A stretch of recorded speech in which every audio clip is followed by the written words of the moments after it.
Hello guys, welcome back our new video. Friends, ಇವತ್ತು ನಾನು ಬಂದಿದ್ದೀನಿ ನಮ್ಮ ಕರ್ನಾಟಕದಲ್ಲಿ ವಿಶ್ವ ಪರಂಪರೆಯ ತಾಣವಾದಂತಹ ಹಾಸನ ಜಿಲ್ಲೆಯಲ್ಲಿರುವಂತಹ ಬೇಲೂರಿನ ಶ್ರೀ ಚೆನ್ನಕೇಶವ ದೇವಸ್ಥಾನ.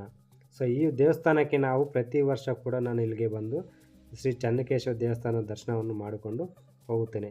ನಾನು ಬೆಂಗಳೂರಿನಿಂದ ರಾತ್ರಿ 11:30ಗೆ ಹತ್ತಿದ್ರೆ, ಸೊ ಇಲ್ಲಿ ಮಾರ್ನಿಂಗ್ ನನಗೆ 4:15 ಅಷ್ಟೊತ್ತಿಗೆ ಬಿಟ್ಟರು. ಸೊ 4:15 ಅದಷ್ಟು ನಾವು ಎದ್ಬಿಟ್ಟು ಏನು ಮಾಡೋದು ಅಂದ್ಬಿಟ್ಟು ಸೊ 3-4 ರೌಂಡು ಪ್ರದಕ್ಷಿಣೆ ಮಾಡಿದ್ವಿ ಹೊರಗಡೆ. ಯಾಕಂದರೆ ಅಷ್ಟು ಬೇಗ ಬಿಟ್ಟಿರಲಿಲ್ಲಲ್ಲ. ಸೊ ಅದಕ್ಕೋಸ್ಕರ ನಾವು ಪ್ರದಕ್ಷಿಣೆ ಮಾಡಿಕೊಂಡು ಅಲ್ಲೇ ಸ್ವಲ್ಪ ಹೊತ್ತು ಫ್ರೆಶ್ ಆಗಿಬಿಟ್ಟ ಮೇಲೆ ನಮಗೆ 7:30 ಅಷ್ಟೊತ್ತಿಗೆ ಒಳಗೆ ಬಿಟ್ಟರು. ಸೊ ಒಳಗೆ ಬಿಟ್ಟ ತಕ್ಷಣ ನಮ್ಮ ಬೇಲೂರು ಚೆನ್ನಕೇಶವ, ಸೊ ಇದ್ರ ಬಗ್ಗೆ ನಾವು ಸ್ವಲ್ಪ ಡೀಟೇಲ್ಸ್ನ ತಿಳ್ಕೊಬೇಕಂದ್ರೆ, ಚೆನ್ನಕೇಶವ ಅಂದರೆ ಸುಂದರ ಕೇಶವ ಅಂತ. ಇದು ಬೆಂಗಳೂರಿಂದ ಸುಮಾರು 200 ಕಿಲೋಮೀಟರ್ ದೂರದಲ್ಲಿದೆ. ಹಾಸನದಿಂದ ಸುಮಾರು 40-35 ಕಿಲೋಮೀಟರ್ ಒಳಗೆ ಇದೆ. ಸೊ ಟ್ರಾವೆಲ್ ಬಗ್ಗೆ ಹೇಳೋದಾದರೆ, ಹಾಸನ್ಗೆ ಮತ್ತು ಬೇಲೂರಿಗೆ ಬೆಂಗಳೂರಿಂದ ಡೈರೆಕ್ಟ್ ಬಸ್ ಕೂಡ ಲಭ್ಯವಿದೆ. ಹಾಗೆ ಟ್ರೈನ್ ಏನು ಸೌಲಭ್ಯ ನೋಡ್ತೀವಿ ಅಂದರೆ, ಟ್ರೈನು ಬೇಲೂರಿಗಿಲ್ಲ, ಹಾಸನಕ್ಕೆ ಮಾತ್ರ. ಸೊ ಹಾಸನದಿಂದ ಇಳ್ಕೊಂಡು, ಸೊ ಹಾಸನದಿಂದ ಮತ್ತೆ ಬಸ್ ಹಿಡ್ಕೊಂಡು ಹೋಗಬೇಕಾಗುತ್ತದೆ. ಸೊ ಈ ದೇವಾಲಯದ ಬಗ್ಗೆ ಸ್ವಲ್ಪ ಇತಿಹಾಸ ತಿಳಿದುಕೊಳ್ಳೋಣ ಬನ್ನಿ. ಸೊ ಈ ಬೇಲೂರು ಬಂದ್ಬಿಟ್ಟು ಸುಮಾರು ಕ್ರಿಸ್ತ ಶಕ 10ರಿಂದ 12ನೇ ಶತಮಾನದಲ್ಲಿ ಶ್ರೀ ರಾಜ ವಿಷ್ಣುವರ್ಧನ ನಿರ್ಮಿಸಿದನು. ಈ ದೇವಸ್ಥಾನವು ನಾವು ಯಾವ ರೀತಿ ನೋಡಿದ್ರೆ ನಕ್ಷತ್ರ ಆಕಾರದಲ್ಲಿ ಕೂಡ ಇದು ಕಾಣಿಸುತ್ತೆ ನಮಗೆ. ಈ ದೇವಸ್ಥಾನವು ಸುತ್ತಮುತ್ತಲು ಹಲವಾರು ಆನೆ, ಕುದುರೆ, ವಿಷ್ಣುವಿನ ವಿನ್ಯಾಸಗಳು ಕೆತ್ತನೆ ಮಾಡಲಾಗಿದೆ. ಇಲ್ಲಿ ಪೂಜೆ ಪುರಸ್ಕಾರಗಳು ಕೂಡ ನಡೆಯುತ್ತವೆ. ಈ ಆಲಯವು ದ್ರಾವಿಡ ಶೈಲಿಯಲ್ಲಿ ಸಂಪೂರ್ಣವಾದ ಬಳಪದ ಕಲ್ಲಿನಿಂದ ಬಳಸಲಾಗಿದೆ ಮತ್ತು ಪ್ರತಿಯೊಂದು ಕಲ್ಲುಗಳಿಂದಲೇ ಈ ದೇವಸ್ಥಾನವನ್ನು ನಿರ್ಮಿಸಲಾಗಿದೆ. ಸೊ ಇದು ಎಲ್ಲ ಇಂಟರ್ಲಾಕ್ ಸಿಸ್ಟಮ್ನಿಂದ ನಿರ್ಮಿಸಲಾಗಿದೆ. ಇದು ಮೂಲತಃ ಯಾವುದೇ ಸಿಮೆಂಟ್ ಅಥವಾ ಗಾರೆ ಆಹಾರ ಪದಾರ್ಥಗಳಿಂದ ಬಳಸಿಲ್ಲ, ಫುಲ್ ಕಲ್ಲುಗಳಿಂದ ಮಾತ್ರ ನಿರ್ಮಿಸಲಾಗಿದೆ. ಇದು ಸುಮಾರು 10,000 ಸೂಕ್ಷ್ಮ ಕಲೆಗಳನ್ನು ಕೆತ್ತನೆ ಮಾಡಲಾಗಿದೆ. ಇಲ್ಲಿ ನೀವು ಅಬ್ಸರ್ವ್ ಮಾಡಿದ್ರೆ ದೇವಸ್ಥಾನದ ಸುತ್ತಮುತ್ತಲು ಚೆನ್ನಿಗರಾಯ ಸ್ವಾಮಿ ದೇವಸ್ಥಾನ, ನರಸಿಂಹ ದೇವಾಲಯ ಮತ್ತು ಸೋಮನಾಯಕಿ ದೇವಾಲಯ ಅಮ್ಮನವರ ದೇವಾಲಯಗಳು ಕೂಡ ಇಲ್ಲಿ ಕಾಣಬಹುದು. ನೀವೇನಾದರೂ ಬೇಲೂರಿಗೆ ಭೇಟಿ ನೀಡಿದರೆ ಅಲ್ಲಿ ಟೂರಿಸ್ಟ್ ಗೈಡ್ಗಳು ಕೂಡ ನಿಮಗೆ ಲಭ್ಯ ಇರ್ತಾರೆ. ಅವರಿಂದ ದೇವಸ್ಥಾನದ ಎಲ್ಲ ಮಾಹಿತಿಗಳನ್ನು ಕೂಡ ನೀವು ಇಲ್ಲಿ ಪಡೆಯಬಹುದು. ಸೊ ನನಗೇನಪ್ಪ ಅಂದರೆ ಮಾರ್ನಿಂಗಲ್ಲಿ ನನಗೆ ಸೊ ಗೋಪುರದ ದರ್ಶನ ಅಂದರೆ ಗೋಪುರದ ಪೂಜೆ ಇತ್ತು. ಸೊ ಹಾಗಾಗಿ ಯಾವಾಗಲೂ 8 ಗಂಟೆಗೆ ದೇವಸ್ಥಾನ ಒಳಗೆ ಬಿಡ್ತಿದ್ರು. ಸೊ ಏನಪ್ಪ, ಗೋಪುರದ ಪೂಜೆ ಇರೋದ್ರಿಂದ ನಮಗೆ ಬೇಗನೆ ದರ್ಶನ ಆಯ್ತು ಅಂತ ಹೇಳ್ಬೋದು. ಸೊ ಅದೇ ರೀತಿ ಈ ದೇವಸ್ಥಾನದ ಬಗ್ಗೆ ಇನ್ನೂ ಸ್ವಲ್ಪ ತಿಳಿದುಕೊಳ್ಳೋದಾದರೆ, ಇದು ಹೊಯ್ಸಳರ ಕಾಲದಲ್ಲಿ ದೇವಾಲಯಗಳು ಪ್ರಮುಖವಾಗಿ ನಾವು ಕಾಣಬಹುದು. ಯಾಕಂದರೆ ಇಲ್ಲಿ ಆಗಿನ ಕಾಲದಲ್ಲಿ ವಿಷ್ಣುವರ್ಧನ ಕಾಲದಲ್ಲಿ ಇದನ್ನು ನಿರ್ಮಿಸಲಾಗಿದೆ. ಇದು 10ನೇ ಶತಮಾನದಲ್ಲಿ ನಿರ್ಮಿಸಲಾಗಿದೆ ಅಂತ ನಾವು ಹೇಳ್ತೀವಿ. ಸೊ ಈ ಥರ ದೇವಸ್ಥಾನಗಳು ನೋಡಬೇಕಂದ್ರೆ ನಮ್ಮ ಕರ್ನಾಟಕದಲ್ಲಿ ಇವರು ಹೊಯ್ಸಳರ ದೇವಸ್ಥಾನಗಳು ಸುಮಾರುಗಳಿವೆ. ಲೈಕ್ ಸೋಮನಾಥಪುರ ದೇವಸ್ಥಾನ, ಹಳೇಬೀಡು ದೇವಸ್ಥಾನ ಮತ್ತು ಹಾಸನ ಜಿಲ್ಲೆಯ ಬೇಲೂರು ಚೆನ್ನಕೇಶವ, ಈ ಥರ ಸುಮಾರು ಕಡೆಗಳೆಲ್ಲ ಇವರು ನಿರ್ಮಿಸಿದ್ದಾರೆ. ಸೊ ಅದೆಲ್ಲ ನಾವು ನೋಡ್ಬೋದು. ಇವ್ರದ್ದೆಲ್ಲ ತುಂಬ ಪ್ರಾಮುಖ್ಯತೆ ಅಂತಲೇ ಹೇಳ್ಬೋದು. ಇವರು ಶಿವನಿಗೆ ಪಾದಾರ್ಪಣೆಗಳನ್ನು ಕೂಡ ಮಾಡಿದ್ದಾರೆ ಇವರು. ಸೊ ಅದೇ ರೀತಿ ಹೇಳ್ತಾ ಹೋಗ್ತೀರಂದರೆ ದೇವಸ್ಥಾನದ ಬಗ್ಗೆ ತುಂಬ ಕುತೂಹಲಕಾರಿಗಳು, ವಿಸ್ಮಯಕಾರಿಗಳು ಕೂಡ ನಾವು ಕಾಣಬಹುದು. ತುಂಬ ಎಲ್ಲ ವೆರೈಟಿಗಳೆಲ್ಲ ಇದೆ. ಸೊ ಬನ್ನಿ, ನಾನು ದೇವಸ್ಥಾನ ಒಳಗೆ ಕರ್ಕೊಂಡು ಹೋಗ್ತೀನಿ. ಸೊ ದೇವರ ದರ್ಶನ ತೋರಿಸ್ತೀನಿ. ಸೊ ದೇವರ ದರ್ಶನ ಮಾಡ್ಕೊಳ್ಳಿ. ನಿಮಗೂ ನಿಮ್ಮ ಫ್ಯಾಮಿಲಿಗೆ ಎಲ್ಲರಿಗೂ ಒಳ್ಳೆ ಆಶೀರ್ವಾದ ಕೊಡಲಿ ಅಂತ ನಾನು ಭಾವಿಸ್ತಿದ್ದೀನಿ. ಸೊ ನೋಡಿ, ನಾನು ಒಳಗೆ ಹೋಗ್ತಾಯಿದ್ದೀನಿ ಯಾವ ರೀತಿ ಅಂತ. ಸೊ ಒಳಗೆ ವೀಡಿಯೋ ಅಲ್ಲೋದಿಲ್ಲ, ಆದರೂ ನಿಮಗೋಸ್ಕರ ನಾನು ತೋರಿಸ್ತೀನಿ ನೋಡಿ. ಸೊ ಮೇಲೆ ನೋಡ್ಬೋದು, ಇದು ಬ್ಯೂಟಿಫುಲ್ ಆಗಿದೆ. ಇದು ತುಂಬ ಚೆನ್ನಾಗಿದೆ. ಇದು ಹೆಂಗಿದೆ ಅಂದರೆ ಆಗಿನ ಕಾಲದಲ್ಲಿ ಯಾವ ಥರ ಕಟ್ಟಿರ್ತಾರೆ ಅನ್ನೋದಕ್ಕೆ ಇದೊಂದು ಸಾಕ್ಷಿ. ಪ್ರತಿಯೊಂದೊಂದು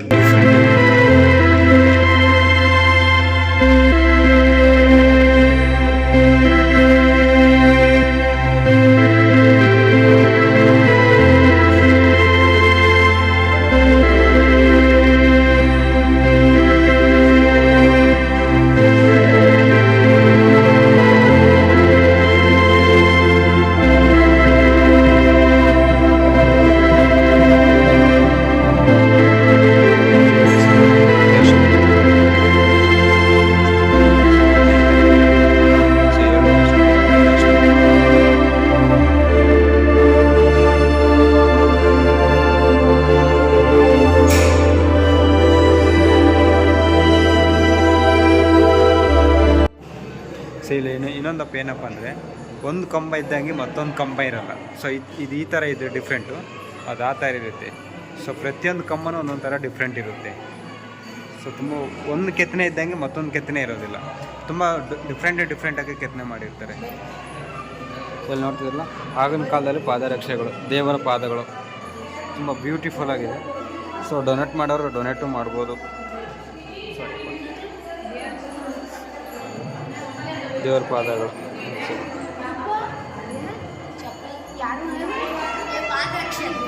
ದೇವರ ವಿಶೇಷ ವಾಹನ ಅಂತಿದೆ.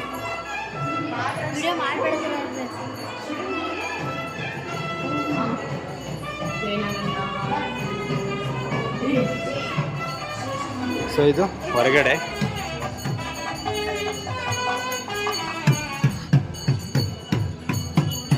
ಸೊ ಗೋಪುರ ಪೂಜೆ ನಡೀತು. ಸೊ ಬೇರೆ ಕಡೆ ಹೋಗ್ತಾ ಇದ್ದಾರೆ. ಸೊ ಇಲ್ಲಿ ಏನು ಡಿಫ್ರೆಂಟ್ ಆಗಂದರೆ, ಯಾವುದೇ ಕೆತ್ತನೆಯನ್ನು ತಗೊಂಡ್ರು ನೀವು ಒಂದು ಕೆತ್ತನೆ ಇದ್ದಂಗೆ ಮತ್ತೊಂದು ಕೆತ್ತನೆ ಇರೋದಿಲ್ಲ, ತುಂಬ ಡಿಫ್ರೆಂಟಾಗಿರುತ್ತೆ. ಹೊಯ್ಸಳರ ಕಾಲದಲ್ಲಿ ದೇವಾಲಯಗಳು ಪ್ರಮುಖವಾಗಿ ಅವರು ಗೋಡೆಗಳಿಗೆ ಹೆಚ್ಚು ಪ್ರಾಶಸ್ತ್ಯ ನೀಡಿದ್ದಾರೆ.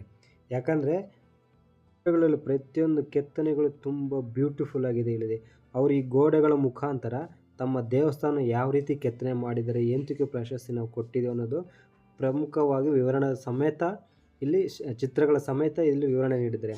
ಸೊ ನೀವು ಕೆಳಗೆ ನೀವು ಅಬ್ಸರ್ವ್ ಮಾಡ್ಬೋದು, ಇಲ್ಲಿ ಕೆಳಗಡೆ ನೀವು ನೋಡ್ತಾ ಇದ್ದರೆ ಮೊದಲನೇದಾಗಿ ಗಜಪಡೆ ಕಾಣಿಸುತ್ತೆ. ಇಲ್ಲಿ ಗಜಪಡೆಗಳು ಸುಮಾರು 644 ಗಜಪಡೆಗಳಿದ್ದಾವೆ. ಇಲ್ಲಿ ಇನ್ನೊಂದು ನಾವು ಅಬ್ಸರ್ವ್ ಮಾಡಿದ್ರೆ ಸೂಕ್ಷ್ಮವಾಗಿ ಅಂದರೆ, ಒಂದು ಆನೆ ಮತ್ತೊಂದು ಆನೆ ಥರ ಇರೋದಿಲ್ಲ. ಒಂದು ಸೊಂಡಿ ಎತ್ಕೊಂಡಿರುತ್ತೆ, ಒಂದು ಕಾಲು ಎತ್ಕೊಂಡಿರುತ್ತೆ, ಒಂದು ಮೂಗು ಎತ್ಕೊಂಡಿರುತ್ತೆ. ಈ ಥರ ಡಿಫ್ರೆಂಟ್ ಆಗೆಲ್ಲ ನಾವು ನೋಡ್ಬೋದು. ಸೊ ಅದೇ ರೀತಿ ನಾವು ಸಿಂಹದ ಲಾಂಛನಗಳು ಕೂಡ ಇಲ್ಲಿ ನಾವು ಕಾಣಬಹುದು, ಆಗಿನ ಕಾಲದ ಸಿಂಹದ ಮುಖಗಳು. ಸೊ ಅದೇ ರೀತಿ ಲತಾಪಟ್ಟಿಕೆ ಅಂತ ಕರೀತಾರೆ. ಅಂದರೆ ನೃತ್ಯ ಯಾವ ಥರ ಮಾಡ್ತಿದ್ರು, ಅಂದರೆ ಡ್ಯಾನ್ಸ್ ಯಾವ ಥರ ಮಾಡ್ತಿದ್ರು ಅನ್ನೋದು ಕೂಡ ಇಲ್ಲಿ ಕೆತ್ತನೆ ಮಾಡಿರೋದೆ.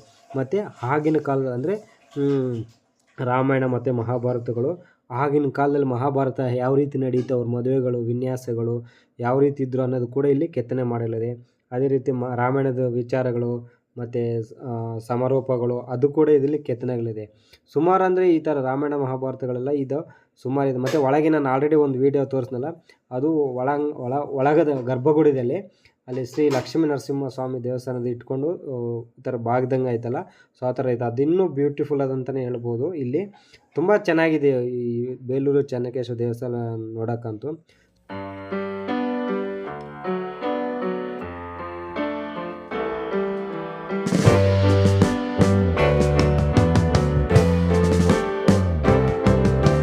Sitting in the basement apartment I rented with you,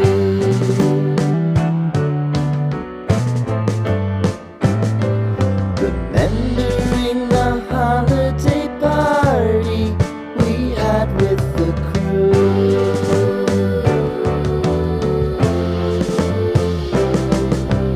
Romeo was roaming the garden, Saturday was spent in a parking lot, gave it all we got. It was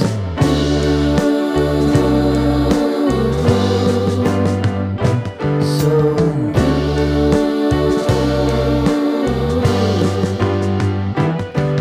with you.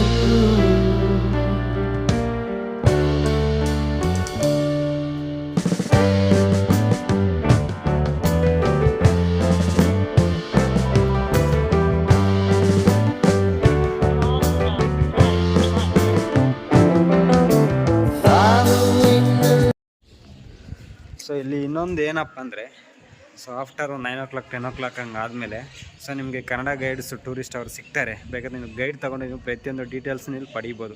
So ನಮಗೀಗ ನಾವು already Kannada guide ತೊಗೊಂಡು ತಿಳ್ಕೊಂಡಿದ್ವಿ.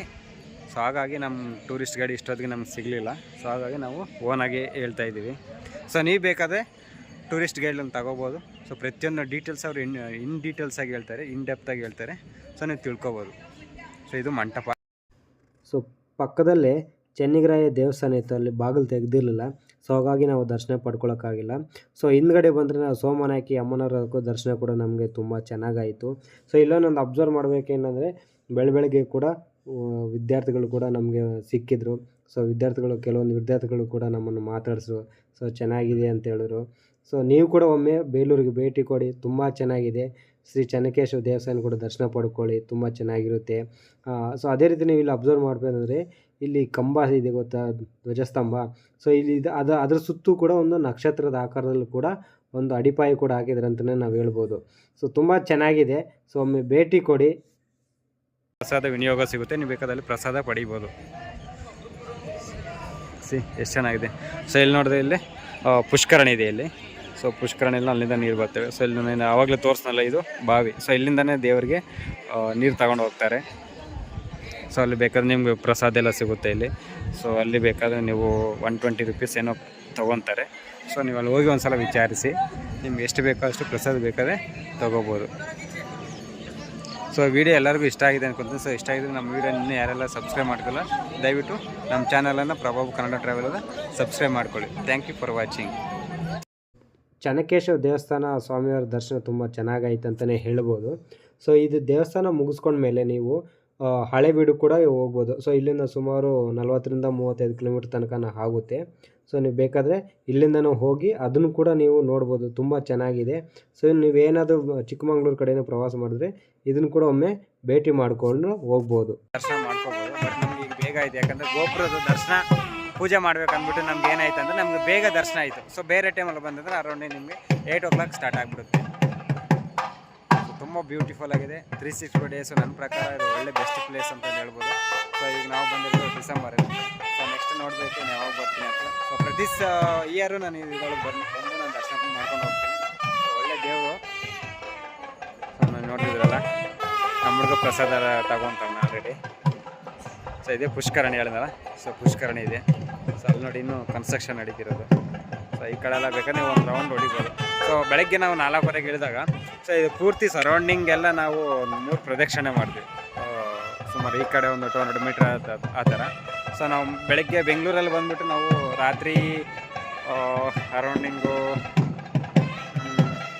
11:30ಗೆ bus ಇತ್ತು. 11:30ಇಂದ ನಮಗೆ ಇಲ್ಲಿ 4:30ಗೆ ನಮಗೆ Belur Hassan bus ಸ್ಟ್ಯಾಂಡ್ಗೆ ಹಾಕಿದ್ರು. So ಅಲ್ಲಿಂದ ನಾವು 1 hour ವಾಶ್ರೂಮ್ಗೆ ಹೋಗ್ಬಿಟ್ಟು ವಾಶ್ರೂಮ್ ಫ್ರೆಶ್ ಆಗಿಬಿಟ್ಟು ಸೊ 7 o'clock ಅಷ್ಟು ಬಾಗಿಲು ತೆಗೆದ್ಬಿಟ್ಟು 7 o'clockಗೆ ನಾವು ಇಲ್ಲಿ ಬಂದು ಸ್ವಲ್ಪ ಆ ಕಡೆ ಈ ಕಡೆ ಎಲ್ಲ ನೋಡಿಕೊಂಡು 7:30ಗೆ ನಮ್ಮ ದರ್ಶನ ಆಗಿದೆ. ಸೊ ನೀವು ಬೇರೆ ಟೈಮ್ ಬಂದರೆ ನಿಮಗೂ ಒಳ್ಳೆ ದರ್ಶನ ಆಗುತ್ತೆ. ಸೊ ದೇವರೆಲ್ಲ ನಿಮಗೆ ಆಶಿಸ್ತಾ ಒಳ್ಳೆಯದಾಗಲಿ ಅಂತ ನಾನು ಭಾವಿಸ್ತಿದ್ದೀನಿ. ಇಂತೆ ನಿಮ್ಮ ಪ್ರಭಾವ ಕನ್ನಡ ಟ್ರಾವೆಲರ್. ಸೊ ಪ್ರಸಾದ ಕೊಡ್ತಾರೆ ಅಂತ ಹೇಳ್ದಲ್ಲ, ಸೊ ಇಲ್ಲೇ ಪ್ರಸಾದ ಕೊಡೋದು. ಸೊ ಟೈಮಿಂಗ್ಸ್ ಬಂದುಬಿಟ್ಟು ಮಧ್ಯಾಹ್ನ 1 ಗಂಟೆಯಿಂದ 2:45ಗೆ ಮತ್ತು ರಾತ್ರಿ 7:30ಇಂದ 8:25ವರೆಗೆ. ಸೊ ಯಾರಾದರೂ ಬೇಕಾದರೆ ಮುಡಿ ಕೊಡೋರಿದ್ದರೆ ಸೊ ಮುಡಿಗೆ ಇಲ್ಲೇ ಕಲ್ಯಾಣಿಗೆ ದಾರಿ ಇಲ್ಲೇ ಇದೆ. ಸೊ ಇಲ್ಲೇ ನೀವು ಬಂದು ಮುಡಿ ಕೊಡ್ಬೋದು. ಸೊ ಪ್ರಸಾದ ಇಲ್ಲೇ ಕೊಡ್ತಾರೆ. ಸೊ ವೆಹಿಕಲ್ ನೀವು ಓನ್ ವೆಹಿಕಲ್ ಬರ್ತೀನಂದ್ರೆ ಇಲ್ಲಿ ಪಾರ್ಕಿಂಗ್ ಫೆಸಿಲಿಟಿ ಕೂಡ ಇರುತ್ತೆ. ಸೊ ತುಂಬ ಚೆನ್ನಾಗಿ ಪಾರ್ಕಿಂಗು ಮಾಡ್ಕೋಬೋದು. ಸೊ ಇಲ್ಲಿ ನೋಡಿ, ಇಲ್ಲಿದೆಯಲ್ಲ, ಇಲ್ಲಿ ಅಯ್ಯಪ್ಪ ಸ್ವಾಮಿ ದೇವಸ್ಥಾನ. ಈ ಸದ್ಯಕ್ಕೆ ಇವಾಗ ಜನವರಿ ತಿಂಗಳು ಡಿಸೆಂಬರ್ ತಿಂಗಳಿದೆಯಲ್ಲ, ಸೊ ಹಂಗಾಗಿ ಅದಕ್ಕಾಗಿ ಇಲ್ಲಿ ಮಾಡ್ಕೊಂಡಿರೋದು. ಇದು ಫ್ರಂಟು. ಇವಾಗ ಇದೆ ಎಂಟ್ರೆನ್ಸ್. ಇವಾಗ ಇದು ಜೊತೆಗೆ ಮುರಿದೋಗಂಥದ್ದು ಏನಲ್ಲ, ಹ್ಯಾಂಡ್ ಬೈ ಹ್ಯಾಂಡ್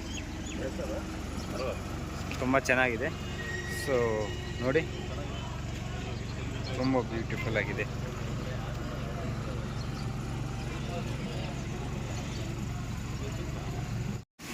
ಹೆಂಗಿದೆ ರೈಸ್ ಬಾತ್?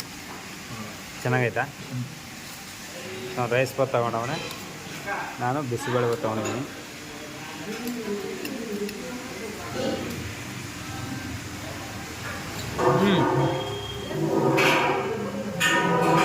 ಚೆನ್ನಾಗಿದೆ ಬಿಸಿಬೇಳೆ ಬಾತು. ಒಮ್ಮೆ ನೀವು ಟ್ರೈ ಮಾಡ್ಬೋದಾ? ಹೆಂಗೈತೆ ಮಗ? ಹೋಟೆಲ್ ಹೈಜಿನಿಕ್ಕು ತುಂಬ ಚೆನ್ನಾಗೈತೆ.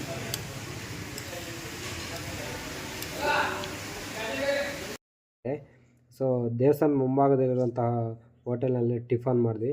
ಸೊ ಈ ಕೊನೆ ತನಕ ನಮ್ಮ ವೀಡಿಯೋ ನೋಡಿದ್ದೀರಂದರೆ ನಿಮಗೆ ಈ ವಿಡಿಯೋ ಅಷ್ಟೋ ಇಷ್ಟ ಆಗಿದೆ. ಪ್ಲೀಸ್ ದಯವಿಟ್ಟು ನಮ್ಮ ಚಾನಲನ್ನು ಸಬ್ಸ್ಕ್ರೈಬ್ ಮಾಡ್ಕೊಳ್ಳಿ ಹಾಗೂ ಪಕ್ಕದಲ್ಲಿರೋ ಬೆಲ್ಲೈಕನ್ನು ಕ್ಲಿಕ್ ಮಾಡಿ. ಇದರಿಂದ ನಾನು ಮಾಡೋವಂಥ ಎಲ್ಲ ವೀಡಿಯೋಗಳು ಮೊದಲು ನೀವೇ ನೋಡಬಹುದು. ಅದೇ ರೀತಿ ನಿಮ್ಮ ಫ್ರೆಂಡ್ಸ್ಗೂ ನಿಮ್ಮ ಫ್ಯಾಮ್ಲಿಗೂ ಈ ವಿಡಿಯೋನ ಶೇರ್ ಮಾಡಿ ನಮ್ಮ ಚಾನಲನ್ನು ಫಾಲೋ ಮಾಡ್ಕೊಳ್ಳಿ.